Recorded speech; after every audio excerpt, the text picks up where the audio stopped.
우리 본문 같이 읽겠습니다. 사도행전 14장 1절부터 18절까지 번갈아 읽겠습니다.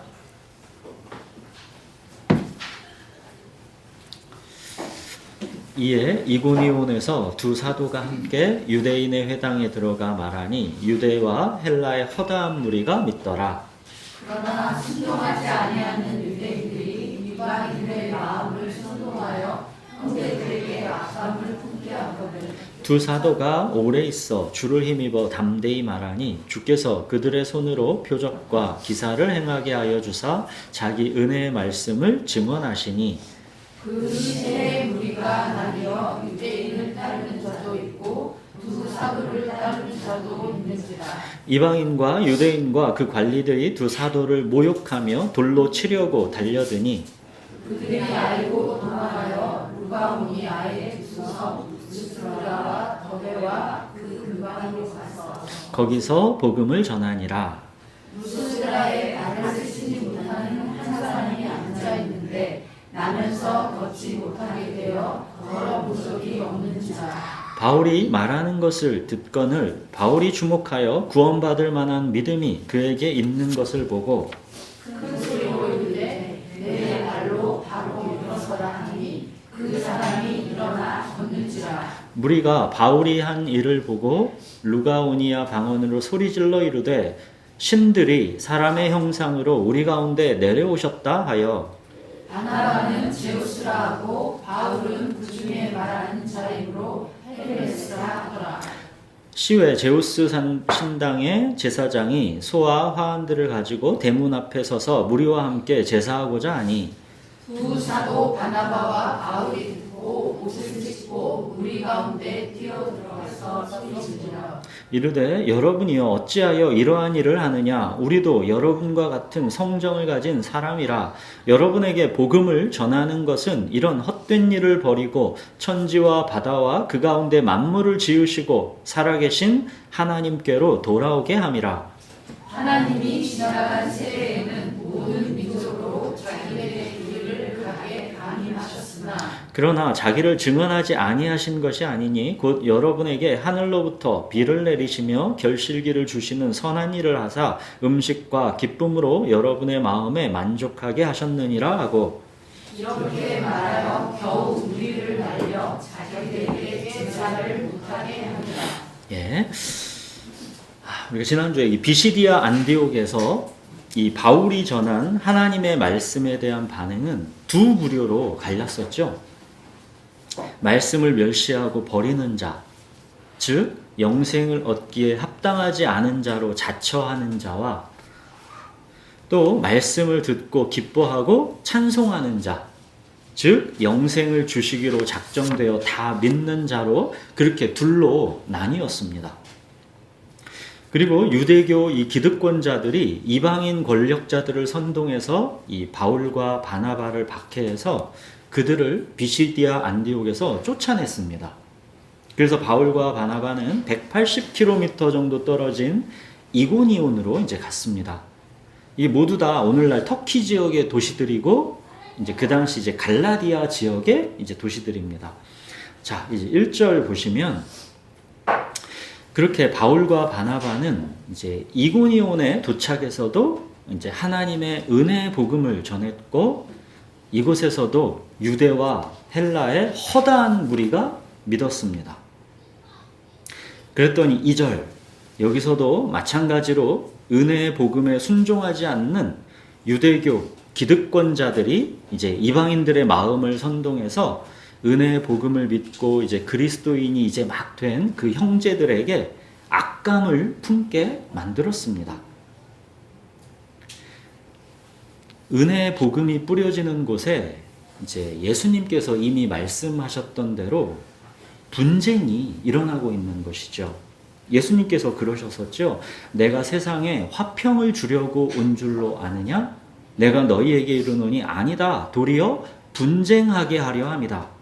이로부터 한 집에 5사람이 있어 분쟁하되 둘이 셋과 하리니 아버지가 아들과 아들이 아버지와 어머니가 딸과 딸이 어머니와 시어머니와 며느리가 또 며느리가 시어머니와 뭐래요? 분쟁하리라. 그러니까 이제 막 그리스도인이 된 어린 성도들에게 이런 자기 가족들과의 분쟁, 자기 이웃들과의 분쟁, 이런 거는 결코 쉽지 않은 시련인 것이죠. 그런 시련이 이제 그들에게 예수 믿는다는 그 이유로 닥친 것입니다. 예수 믿는다는 이유로 이제 핍박받고 미움과 멸시를 받는다라는 거, 이게 결코 만만한 시험이 아니죠. 비시디오와 안디옥에서도, 그리고 여기 이고니온에서도 예수님을 믿는다라는 것은 곧 시험과 시련이 따라온다라는 것을 보여줍니다. 내 삶의 주인이 바뀌고 내 삶의 목적이 바뀌는 것인데, 그렇게 내 가치관, 내 세계관, 내 인생관이 완전히 바뀌는 것, 이것이 예수 믿는 것인데 거기에 분쟁과 갈등이 없다면 그게 더 이상한 것이죠.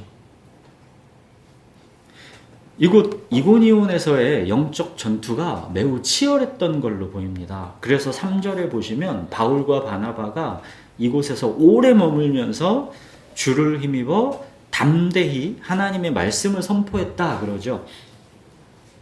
지금 이 상황이 너무 영적 전투가 치열해서 주를 힘입지 않으면 도무지 버틸 수 없는 그런 상황이었던 것이고, 그 시험 중에서도 믿음이 약해지지 않고 하나님을 힘입어서 담대히 말씀을 선포했다라는 것입니다.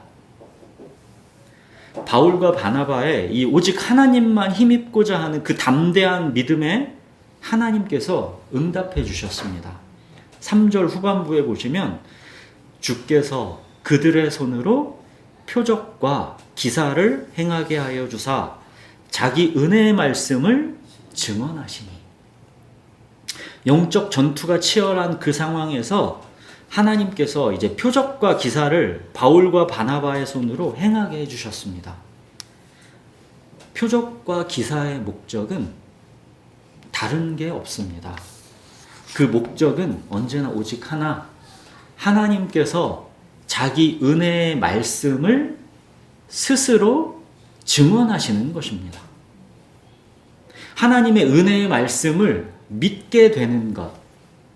이처럼 말씀이 그냥 저절로 믿어지는 상황에서는 말씀 외의 표적과 기사가 필요가 없습니다. 지난주에 이 비시디아 안디옥에서처럼 말씀을 그들은 듣고 그들은 말씀을 기뻐했고 말씀을 찬송했죠. 그런 마음밭에서는 굳이 말씀 외에 표적과 기사가 필요 없습니다. 그러나 지금은 영적 전투가 이제 치열하고 그 시험과 환난 속에서 이제 하나님은 긴급 처방으로 이제 표적과 기사를 보이심으로 하나님의 말씀을 스스로 증언하시는 것입니다. 이 말씀이 참되다, 이 말씀은 살아계신 하나님의 말씀이다 라는 것을 표적과 기사를 통해서 증언하시는 겁니다. 믿음이 연약한 자들이 믿음을 더 굳건히 할 수 있도록 도우시는 것이고, 믿지 않는 자들이 믿을 수 있도록 표적과 기사로 말씀을 스스로 하나님께서 입증하시는 것입니다. 여러분, 언제나 표적과 기사는 그 자체가 목적이 아니라 그 표적과 기사를 보고서라도 하나님의 말씀을 믿으라 하시는 겁니다. 항상 표적과 기사는 살아계신 하나님을 가리키는 손가락입니다. 손가락을 보면 안 되고 그 손가락이 가리키고 있는 달, 하나님, 살아계신 하나님을 보라는 것입니다. 우리가 이걸 보면 지난주에 이 비시디아 안디옥에서 그 수많은 사람들이 아무런 표적과 기사가 없는데도 하나님의 말씀을 듣고 싶어 했고 그 말씀에 기뻐하고 찬송했고 박해를 받으면서도 그들이 어땠어요? 기쁨과 성령이 충만했었죠. 이게 얼마나 놀라운 기적인가를 우리가 알 수 있는 겁니다. 내가 믿기로 해서 믿는 게 아니라 영생을 주시기로 작정되어 있는 자이기 때문에 그러한 강력한 믿음을 선물로 받게 되는 것입니다. 여러분, 하나님께서 이렇게 표적과 기사를 보이셔도 보십시오. 여전히 안 믿는 사람은 안 믿습니다. 4절 보십시오. 여전히 그룹은 둘로 나뉘지요. 영생을 얻기에 합당하지 않은 자로 스스로 자처하는 사람들은 어떤 표적과 기사가 있어도 말씀 믿지 않습니다. 표적과 기사는 단지 영생을 주시기로 작정된 자들에게 그 연약한 믿음을 돕는 그런 역할을 해주는 것이죠. 출애굽 당시 애굽왕 바로가 하나님이 일으키신 표적과 기사가 부족해서 하나님을 믿지 않았습니까? 그는 10가지 재앙을 직접 눈으로 본 사람입니다. 자기 장자, 장남이 죽는다 하는 그 기적까지도 그는 본 사람입니다. 애굽왕 바로보다도 하나님의 표적과 기사를 더 많이 본 사람은 인류 역사상 없을 것입니다. 그러나 애굽왕 바로는 그럴수록 더 하나님을 믿지 않았습니다. 그 마음을 더욱더 강박하게 했죠. 여러분, 표적과 기사 그 자체가 하나님을 믿게 하지는 못하는 겁니다. 우리는 내가 기적만 보면 하나님을 믿을 수 있을 것 같지만 여러분, 전혀 그렇지가 않습니다. 심지어 예수님이 오셔서 표적과 기사를 행하셨어도 사람들은 다만 그 기적에만 관심이 있었을 뿐이지 대부분 다 예수님을 믿지 않았습니다. 오병이어 기적을 보고서도 사람들은 다만 떡을 먹고 배부른 까닭으로 잠시 그렇게 예수님을 따라오다가 금세 예수님이 거기에 관심 없으신 걸 보고 다 떠나갔지요. 또 죽은 나사로가 다시 살아난 기적을 보고서도 오히려 그 엄청난 기적이, 죽은 자가 살아난 기적이 유대교 기득권자들은 그때부터 어떻게 합니까? 이 예수를 그냥 두면 안 되겠구나. 그때부터 죽이려고 하죠. 표적과 기사 자체가 믿음을 만들어내지 않는다는 겁니다. 믿음은 오직 영생을 주시기로 작정된 자에게 말씀을 통해 선물로 주어지는 것입니다. 여기서도 보십시오. 표적과 기사가 나타났는데도 핍박은 오히려 아무런 표적과 기사가 없었던 이 비시디아 안디옥에서보다도 더 심합니다. 5절에 보십시오. 이방인과 유대인과 그곳 관리들까지 다 합세해서 바울과 바나바를 어떻게 합니까? 모욕하고 돌로 쳐서 죽이려고까지 달라들었습니다. 표적과 기사를 봤는데도 더 박해한다라는 것이죠. 바울과 바나바가 상황이 이제 정말 심각하다라는 걸 알고 이제 루스드라와 더베로 이제 도망갔습니다. 이제 그렇게 죽을 뻔한 고비를 간신히 넘기고 도망 나왔어도 그들은 이제 7절에 보시면 뭐래요? 거기서도 여전히 복음을 전하고 있습니다. 자, 그렇게 이제 도망해서 이곳 온 곳, 여기서도 이제 복음을 전하고 있는데 그곳 루스드라에서 이제 어떤 소동이 벌어집니다. 루스드라에 이제 태어나면서부터 걷지 못하는 한 사람이 있는데 그가 바울이 전하는 하나님의 말씀을 듣고 있었습니다. 근데 바울이 말씀을 듣고 있는 그를 주목해서 보니까 그에게 구원받을 만한 믿음이 있다라는 게 보였습니다. 그가 이 하나님의 말씀에 이끌리는 것을 보았던 거죠. 지난주에 믿음이 뭐라고 했습니까? 말씀에로의 그 신비로운 이끌림, 그게 믿음이라 했죠. 바울이 그에게서 그거를 본 겁니다. 그래서 바울이 이제 큰 소리로 말했습니다. 네 발로 바로 일어서라. 그랬더니 정말 그 사람이 일어나 걸었습니다. 루스드라 그곳에 지금 엄청난 표적과 기사가 일어난 것이죠. 근데 이 표적과 기사가 이번에는 하나님의 말씀을 사람들에게 더 증언하는 쪽으로 그 본래 역할을 하는 게 아니라 이제 오히려 이상한 소동이 이제 벌어지고 있습니다. 11절 보십시오. 사람들이 뭘 보았다고 합니까? 바울이 한 일을 보고 그러죠. 그들은 손가락이 가리키고 있는 달을 바라보지 않았습니다. 그들은 손가락만 보고 있습니다. 안진뱅이가 일어난 그 엄청난 기적은 바울이 전한 하나님의 말씀, 그 말씀이 살아계신 하나님의 말씀이다라는 것을 입증하는 것인데, 그들은 그 기적을 행한 바울만 바라보고 있는 겁니다. 그들은 소리질러 외칩니다. 이 신들이 사람의 형상으로 우리 가운데 내려오셨다. 그들은 이제 바나바를 제우스라고 하고, 바울은 이제 설교하는 자이기 때문에 이제 제우스의 전령이었던 이 헤르메스라고 하는 것이죠. 온 동네 사람들이 바울과 바나바를 신격화하면서 그들을 제사하려고 다 모였습니다. 지금 상황이 매우 심각해진 것입니다.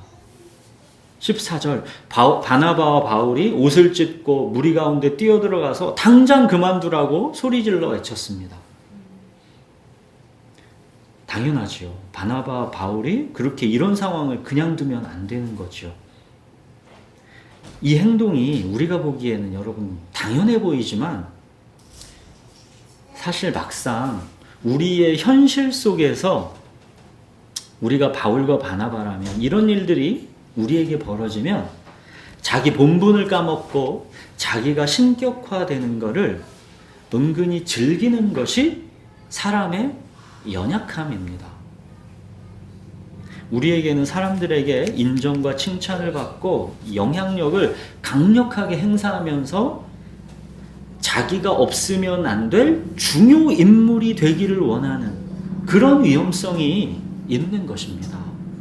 교회에서는 목사가 성도에게 그러기가 쉬운 것이고, 가정에서는 남편이 아내에게, 아내가 남편에게, 또 부모가 아이에게 그러기가 쉬운 거죠. 내가 없으면 안 될, 내가 그런 중요한 사람이 되는 것, 그럴 위험성이 우리에게는 언제나 있는 것입니다. 자기가 우상이 되고자 하는 유혹, 이게 언제나 우리에게 도사리고 있는 것입니다. 여러분, 이렇게 되면 높아지는 자기도 망하는 것이고, 또 단지 흠 많고 연약한 사람에 불과한 자기를 높이는 그 사람들도 함께 망하는 것입니다. 바울과 바나바는 그 위험성을 잘 알기 때문에 그래서 당장 그 우상화, 신격화를 멈추라고 소리 지르고 있는 것입니다. 자, 15절, 오늘 설교의 핵심 구절입니다. 이르되 여러분이여 어찌하여 이러한 일을 하느냐? 우리도 여러분과 같은 성정을 가진 사람이라. 여러분에게 복음을 전하는 것은 이런 헛된 일을 버리고 천지와 바다와 그 가운데 만물을 지으시고 살아계신 하나님께로 돌아오게 함이라. 너희가 이렇게 하고 있는 이런 헛된 일을 버리고 천지의 주제이신 살아계신 하나님께로 돌아오라고 복음을 전하고 있는 것인데, 너희가 복음을 듣고도 어찌해서 그 헛된 일을 오히려 하고 있느냐는 것입니다.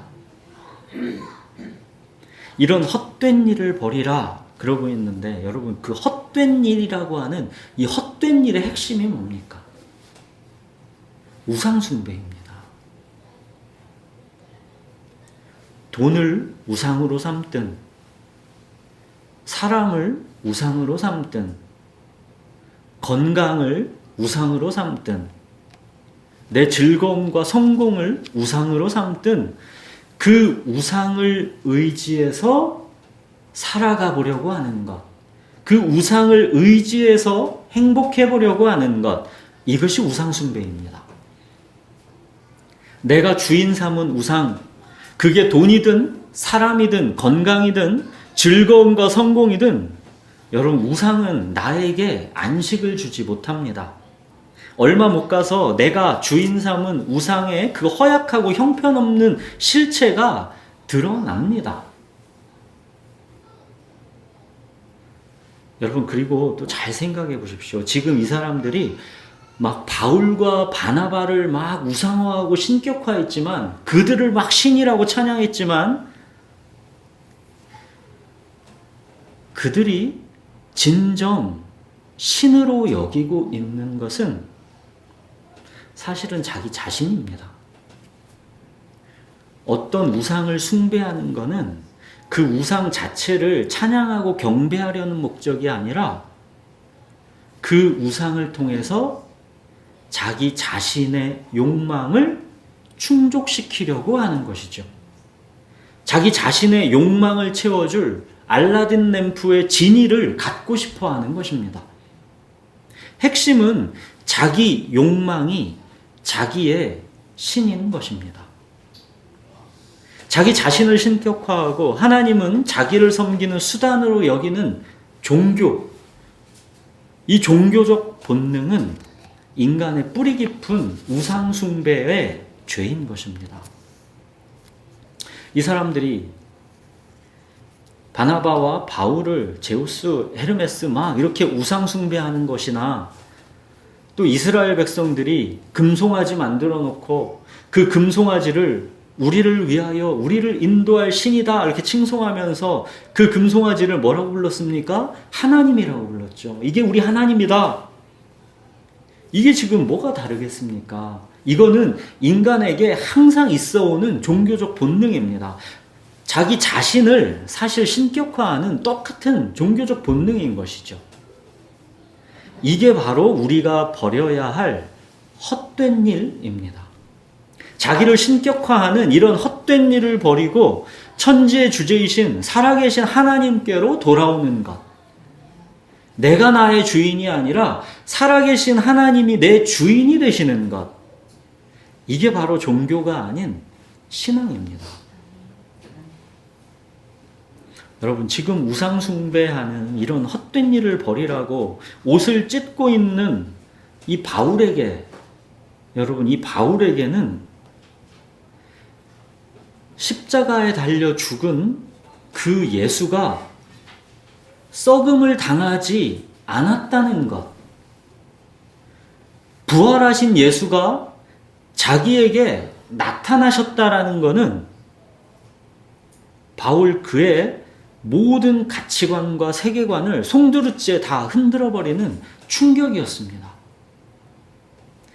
십자가에 달려 하나님께 저주받아 죽은 줄로만 알았던 그 예수가, 저자는 진짜 하나님께 저주받았기 때문에 저렇게 십자가에 달려 죽었다, 바울은 그렇게 단정했는데, 그 예수가 사실은 곧 하나님이시라는 겁니다. 십자가에서 내 죄를 담당하고 죽으신 그 예수가 하나님이시라는 겁니다. 바울은 이 충격이 너무나 커서 그날 이후로는 자기는 예수 그리스도와 그가 십자가에서 못 박히신 것 외에는 자기는 아무것도 알지 아니하기로 작정하였다 그러는 겁니다. 예수 그리스도는 내 죄를 담당하고 십자가에서 죽으신 분이고, 그리고 다시 살아나심으로써 당신이 하나님이시다라는 것을 확증하신 분이기 때문입니다. 그런 바울에게는 생각해 보십시오. 그리스도 예수 안에 있는 자에게는 결코 정죄함이 없다. 이거는 바울에게 너무도 당연한 겁니다. 그리스도 예수 안에 있는 자를 하나님의 사랑에서 그 무엇도 끊을 수 없다. 이거는 바울에게는 너무도 당연한 겁니다. 왜냐? 십자가에서 죽으신 분이 하나님이시기 때문입니다.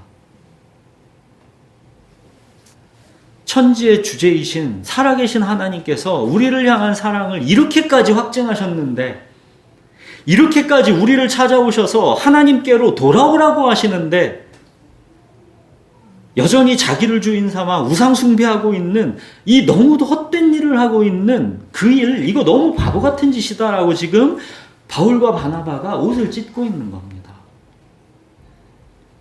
예수님이 십자가에서 죽으시고 부활하신 목적을 성경에서 뭐라고 했습니까? 주가 되려 하심입니다. 너의 삶의 주인을 바꾸라는 것입니다. 자기를 주인 삼아 살아가는 그 헛된 일을 버리고 천지의 주제이신 살아계신 하나님께로 돌아오라는 것입니다. 네 인생, 네가 주인으로는 살 수 없다는 겁니다. 여러분, 예배의 핵심은 천지의 주제이신 살아계신 하나님께로의 항복입니다. 나를 하나님의 말씀 안에서 이 항복하는 게 예배입니다. 내가 크신 하나님의 세계 속으로 항복하고 들어가는 것이지, 나의 작은 세계 속으로 하나님을 내 보호자로 알라딘 램프의 지니처럼 그렇게 끌어오는 게 아닙니다. 여러분, 하나님을 나의 행복과 자아 실현을 위한 도구 정도로 여기면서 비나이다, 비나이다 하는 것은 결코 하나님이 말씀하시는 예배일 수가 없는 겁니다. 이런 헛된 일을 버리라는 겁니다.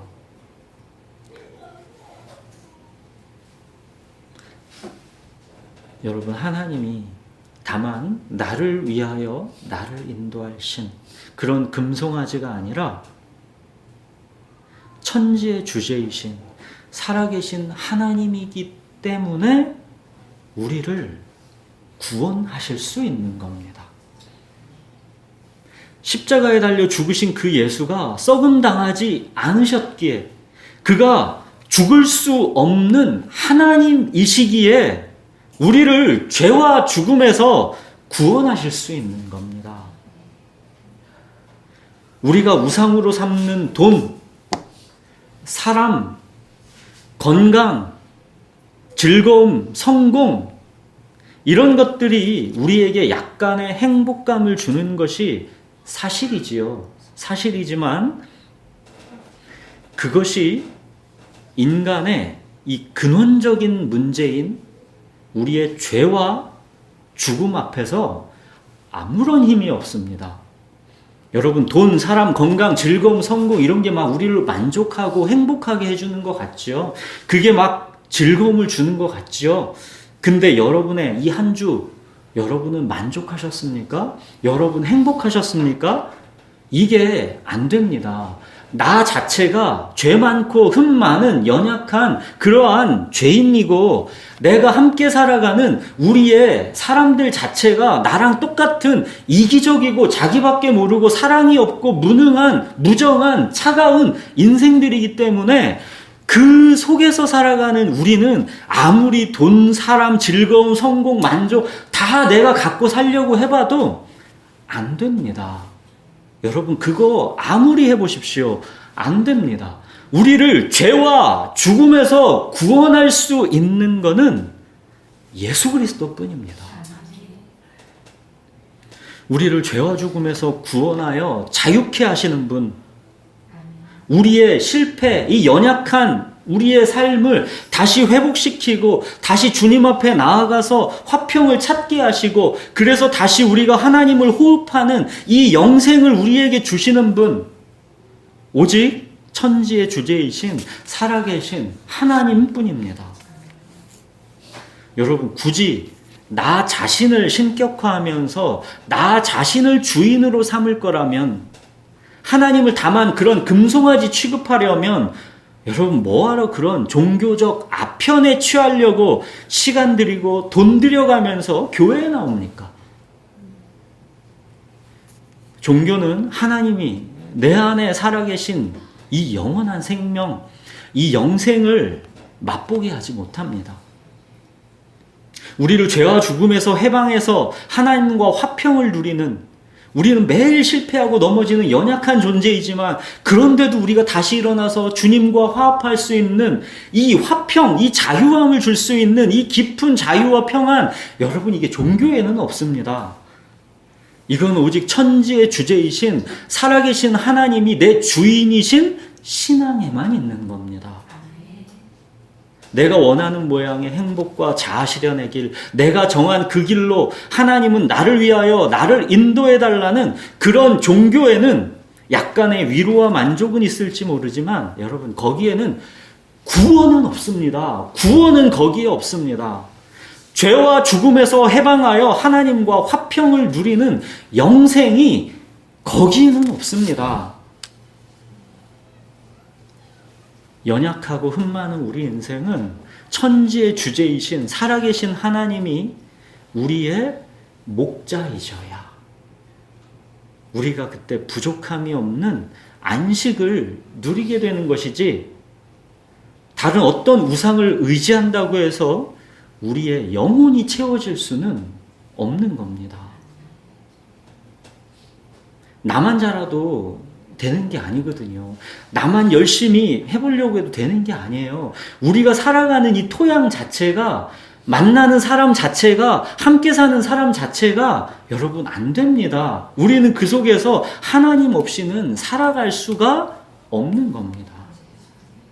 하나님의 선하심과 언약적 사랑, 우리의 어떤 의에 근거하지 않은 하나님의 택하심과 부르심으로 일방적으로 주시는 그 선하심과 언약적 사랑, 이거 의지하지 않으면 연약하고 흠 많은 우리 삶에 안식은 여러분 없습니다. 우리 마음에 하나님이 주인으로 계셔서 하나님과 화평해야 우리 영혼에 만족이 있는 것이지, 우리가 아무리 돈이 많고 아무리 사람이 많고 건강하고 즐겁고 행복하다 한들 우리 마음에 여러분 하나님 계시지 않으면 흠 많고 연약한 우리 영혼에 여러분 만족이 없습니다. 우리의 연약한 본성 때문에 매일 실패하고 넘어지고 좌절하는 거, 그게 우리 인생 아닙니까? 이번 한 주 뭐 영락없이 우리는 실패하지 않았습니까? 그런 흠 많고 연약한 우리랑 똑같이 연약하고 이기적인 사랑 없는 죄인들과 함께 이 삶을 살아가야 하는 게 우리 인생입니다. 그 속에서 어찌 우리 스스로를 우리가 주인 삼아서 우리 영혼이 만족할 수가 있겠습니까? 여러분, 그거 안 됩니다. 하나님께서 창조한 우리 인간은 우리 마음에 하나님이 계셔야, 그 영원한 생명이 우리 안에 있어야 우리는 비로소 사람답게 하나님을 호흡하며 살아가게 되는 것입니다. 하나님이 내 마음에 계셔야 여러분, 그게 생명입니다. 여러분, 우리가 숨만 쉰다고, 이 목숨만 있다고 우리가 그게 생명이 아니라 나를 창조하신 하나님이 내 마음에 계셔야, 그 마음에 내가 하나님과 호흡하고 있어야 여러분, 그게 생명입니다. 우리 영혼이 하나님을 찾기까지 우리 영혼에는 진정한 안식은 없는 것입니다. 여러분, 자기를 숭배하는 헛된 일을 버리고 천지의 주제이신 살아계신 하나님께로 돌아오십시오. 우리 기도하겠습니다.